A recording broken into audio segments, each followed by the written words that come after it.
In 1821, in an effort to populate and control the vast, empty lands of Texas, Mexico invited American settlers to move into the region.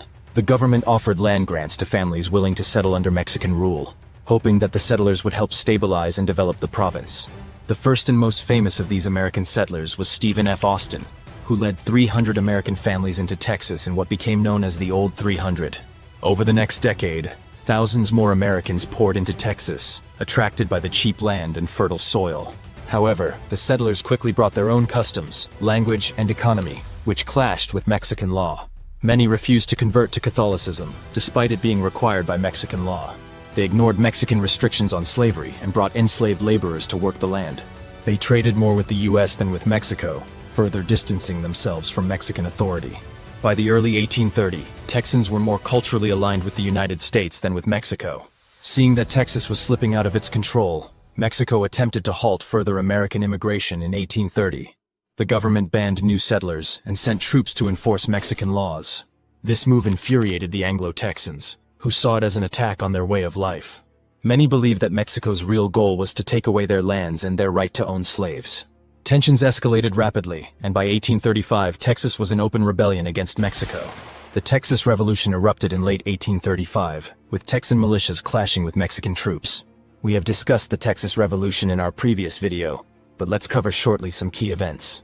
After a 13-day siege, Santa Anna's forces stormed the Alamo, slaughtering all 200 Texan defenders, including James Bowie, Davy Crockett, and William B. Travis, on March 1836. On March 27, 1836, nearly 400 Texan prisoners were executed by Santa Anna's forces, further fueling anti-Mexican sentiment. In a surprise attack, General Sam Houston and his army routed Santa Anna's forces in just 18 minutes, capturing Santa Anna himself on April 21, 1836. In exchange for his life, Santa Anna signed a treaty recognizing Texas's independence.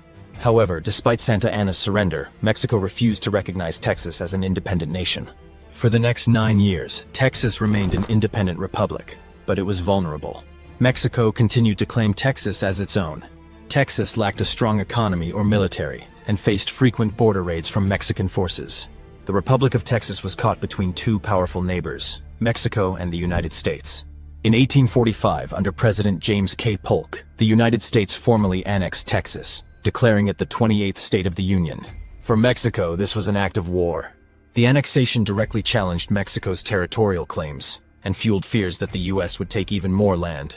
A major territorial dispute immediately followed. The U.S. claimed Texas extended south to the Rio Grande, while Mexico argued that Texas's border was the Nueces River, 150 miles north.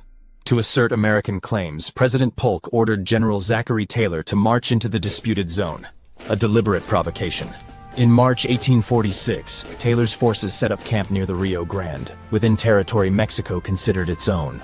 When Mexican troops attacked a small U.S. patrol, killing 16 American soldiers, Polk seized the moment.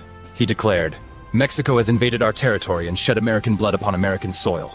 On May 13, 1846, the U.S. declared war on Mexico.